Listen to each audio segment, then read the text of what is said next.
For decades, archaeologists believed Bronze Age Europe was peaceful, a continent of traders and farmers, where weapons were ceremonial symbols. They were catastrophically wrong. 1250 BC, the Tollense Valley, northern Germany. 4,000 warriors gathered at a river crossing. Bronze clashed against flint. Advanced armies met primitive defenders. Europe's first industrial war was born. This story was never written, because none of the fighters could write.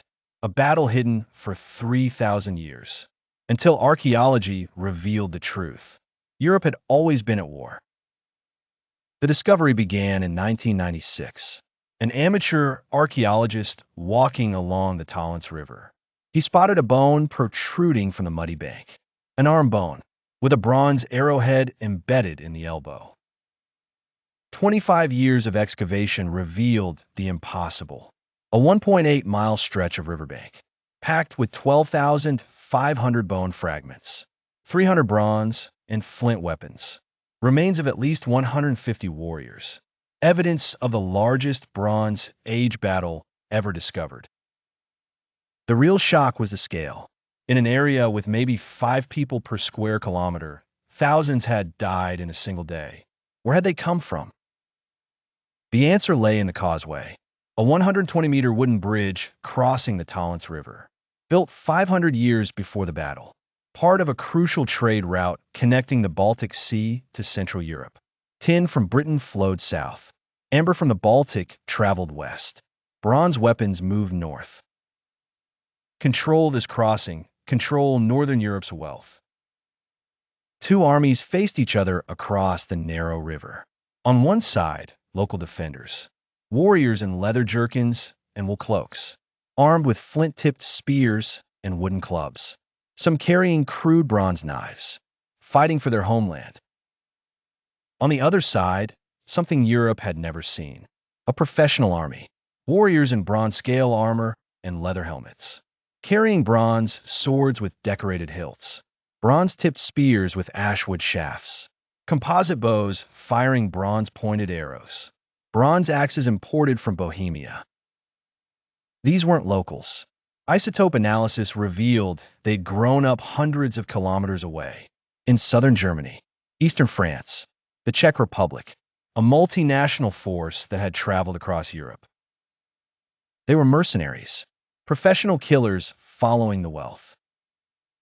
The battle began at the causeway, the Southern Army attempting to cross, local defenders blocking their advance, bronze-armored warriors pushing forward with disciplined precision, defenders fighting desperately with whatever weapons they could find.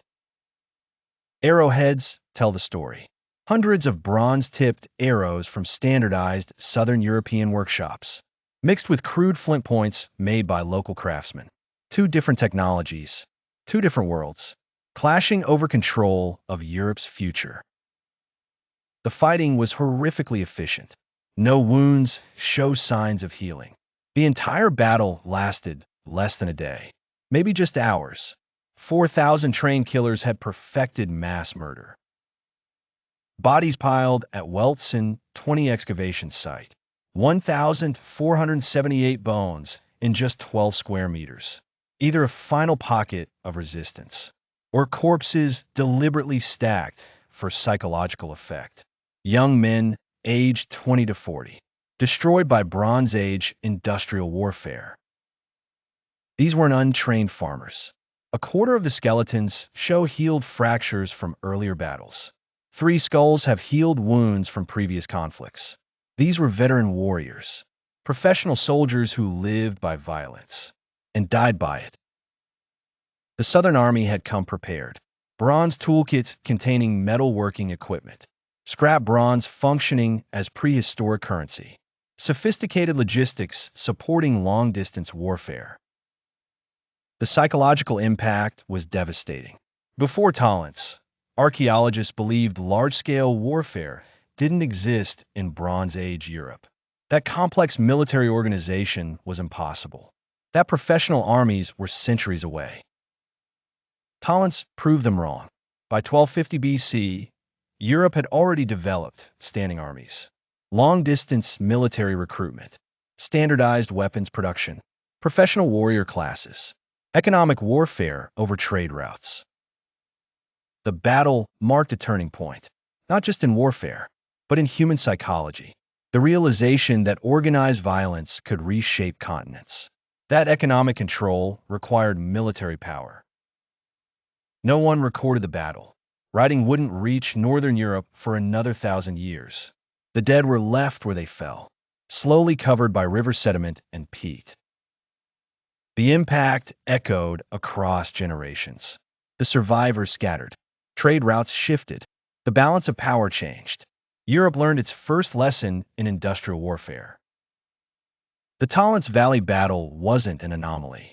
It was a preview of what humans could achieve when organized violence met economic incentive, when professional armies fought for control of resources, when killing became a technology.